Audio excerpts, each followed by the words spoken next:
Hello friends, बिया गृहिणी में आपका स्वागत है। और मैं ये बताना चाहती हूँ आपसे कि मैंने पोस्ट ग्रेजुएट किया है, मैंने एमसीए किया हुआ है और मैंने काम भी किया है 3 साल तक एक कंपनी में as a software developer. But जब मेरी शादी होने को तय हुई तो मैंने फ़ैसला किया कि मैं अपने बच्चे को और अपने घर को देखूँगी, क्योंकि ये मेरी चॉइस थी हमेशा से एक हाउसवाइफ बनना। हाउसवाइफ होने का मतलब ये नहीं है कि हम पढ़ लिख नहीं सकते, हम किसी चीज़ को सीख नहीं सकते या हम किसी चीज़ में एक्सपर्ट नहीं हो सकते। बट कुछ लोगों ने हाउसवाइफ को बहुत ही बेकार चीज़ मान लिया है कि हाउसवाइफ होना अच्छा नहीं है, कि अगर आप पढ़ लिख लिए हो तो जॉब करना ही ज़रूरी है। पर ऐसा नहीं है। अभी मैं पिछले 5 साल से लगभग पिछले 5 साल से मैं एक काम कर रही हूँ। पहले मैं अपनी ससुराल की साइड का बिज़नेस, जो कि मिठाई की दुकान थी, उसको चला रही थी। फिर मैंने वो अच्छे से चलाया, फिर मैंने वहाँ से क्विट किया क्योंकि वो फैमिली बिज़नेस था और फैमिली बिज़नेस में लेडीज़ का होना कई बार कुछ लोगों को बहुत ही आपत्ति कर देता है।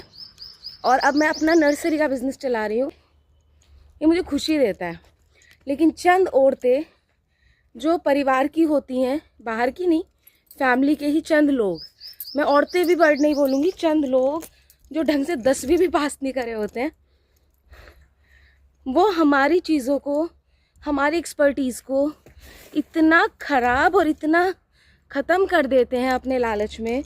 वो कुछ भी बोलने से, करने से पहले ये नहीं सोचते कि इन चीज़ों से हमारा कितना नुकसान हो रहा है, हमें कितना दुख पहुंच रहा है। और वो घुमा फिरा के अपनी बातों को ऐसे समाज में पहुंचा देते हैं और समाज भी हमें बहुत बुरा समझने लगता है, हमें आइसोलेट कर देता है।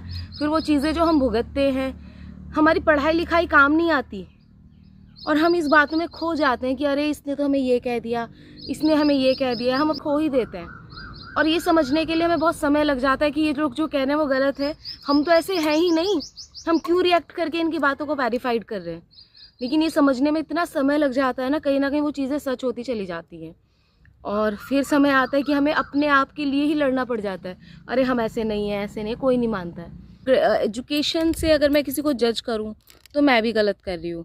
पर मैं सिर्फ इसीलिए बार बार बोल रही हूँ 10वीं पास, क्योंकि एग्जैक्टली उन्होंने वो भी ढंग से नहीं किया होता है और वो हमारी ग्रेजुएशन को, हमारी मेहनत को, हमारी नॉलेज को ऐसे डिनाइल करते हैं ना, ऐसा ज़ीरो बनाते हैं ना, कि वो हमें सिर्फ एक ही चीज़ के लिए जज करते हैं कि आपने सिर पे पल्ला रखा है, आप सुबह कितने बजे उठी हो, आपने खाना कैसे बनाया।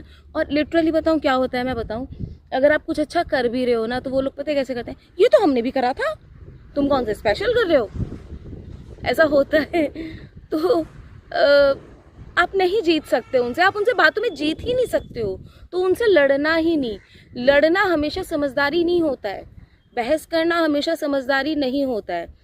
अगर आपको लग रहा है कि वो आपको नीचे लेके जा रहे हैं तो आप रुक जाओ। नीचे जाना हमारा उद्देश्य नहीं है, कोई हाथ पकड़ के हमें ऊपर उठा रहा है in terms of living, in terms of कुछ सिखाना या कुछ भी, तो आप उसका हाथ पकड़ो ना। हमें पता है कि हमें बहस करके कोई नीचे लेके जा रहा है, हम उससे क्यों बहस करेंगे, हमें क्यों बहस करनी चाहिए। हमें बहस नहीं करनी चाहिए, हमें दूर हो जाना चाहिए। ये हर औरत के साथ कहीं ना कहीं होता है कि कुछ लोग उसे जज करके इतना नीचे गिरा देते हैं कि उसकी पढ़ाई, उसकी एक्सपर्टीज़, उसका नॉलेज, उसका सब खत्म हो जाता है। और फिर बाद में वो एक ऐसी औरत बन जाती है जो चिढ़ती रहती है, फ्रस्ट्रेट होती है, बच्चों पे, पति पे, अपने आसपास के लोगों पे वो फ्रस्ट्रेट होने लगती है, उसको हर काम बड़ा मुश्किल लगने लगता है। ऐसा लगने लगता है मैं ही क्यों करूँ। We are not doing anything special. हाँ, हम कुछ ऐसा नहीं कर रहे हैं जो बहुत अलग है, बट हम जो कर रहे हैं ना वो बेस्ट होना चाहिए, चाहे हम कुछ भी करें। हमारी मम्मियों ने भी करा है, उन्होंने भी स्ट्रगल देखा है। लेकिन मैं ये कहना चाहती हूँ, हम जो भी करते हैं ना, जो भी, अगर हम खाना भी बनाते हैं ना घर पे, सिर्फ खाना, तो वो बेस्ट होना चाहिए। वो किसी से कंपैरिजन में नहीं आना चाहिए कि तुम अच्छा बनाती हो या मैं अच्छा बनाती हूँ या मैं ऐसा करती हूँ। नहीं, जो जो कर रहा है उसको करने दो ना, वो उसमें बेस्ट है। बस ये होता है शांति से रहने का तरीका। जहाँ कंपैरिजन एक वर्ड आ जाता है ना दिमाग में, वो कोई भी करे। कई बार क्या होता है कि जैसे वो लोग हमसे कंपेयर कर रहे होते हैं ना, हम भी करने लगते हैं। बट ये तरीका नहीं है सही जीने का, आगे बढ़ने का। हम जितना बर्डन अपने कंधों पे लेके चलेंगे ना, हम उतना ही स्लो डाउन हो जाएंगे। हम जितना फ्री रहेंगे ना, फ्री शोल्डर चलेंगे, हम उतना ही तेज़ भागेंगे। ये मैं यही कहना चाहती हूँ कि हमें कभी किसी से कंपेयर नहीं करना चाहिए। कोई हमें जज कर रहा है, वो उसका अपना पैरामीटर है, छोड़ दो। हम अपने हिसाब से काम करेंगे ना, हम अपने हिसाब से देखेंगे ना। हाँ, अगर वो कुछ सही कह रहे हैं उससे सीख लो। ऐसा नहीं है कि उनके एक्सपीरियंसेस बेकार होंगे। सीखो ना, सीखो। सीखने में कोई बुराई नहीं होती है, और सीख तुम किसी से भी सकते हैं। सीखने की कोई उम्र नहीं होती, सिखाने के लिए कोई गुरु नहीं होता। सीख तो आप किसी से कभी भी सकते हो। तो मेरा कहने का मतलब यही है कि काम को काम ऐसा करो कि वो अपने आप में बेस्ट हो। अब मैं क्या देखने लगी हूँ ना, उठ के मैं बताती हूँ। मुझे डाउट हुआ कि मेरे एक पेड़ में, चलो ये टॉपिक किसी और दिन कवर करूँगी, बताऊँगी, ठीक है। थैंक यू सो मच मुझे सुनने के लिए। और मैं यही कहना चाहती हूँ, अपनी एक्सपर्टीज़ को निखारो, अपने ऊपर मेहनत करो, अपने ऊपर काम करो, इतना काम करो, इतना काम करो, रिफाइन करो कि आप अपने एक क्षेत्र में बेस्ट हो जाओ। और बेस्टेस्ट जब हो जाओगे ना, तो किसी के वेरिफिकेशन करने ना करने से कोई फ़र्क नहीं पड़ता है। कोई फ़र्क नहीं पड़ता है कौन आपको क्या कह रहा है। फ़र्क पड़ता है कि देखो जो मेरे चारों तरफ है। ऐसा ही कुछ हो सकता है। कोई पेंटिंग में बहुत अच्छा होगा, कोई सिलाई में, कुकिंग में, कोई किसी चीज़ में। अपनी नॉलेज को शेयर करो, अपने आप को आगे बढ़ाओ।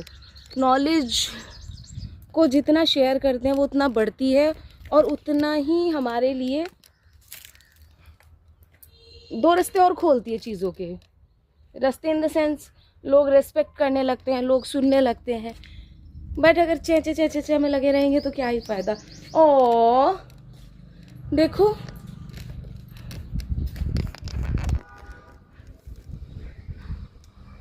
मुझे आज ये तोड़ने थे और ये बंदर खा गए।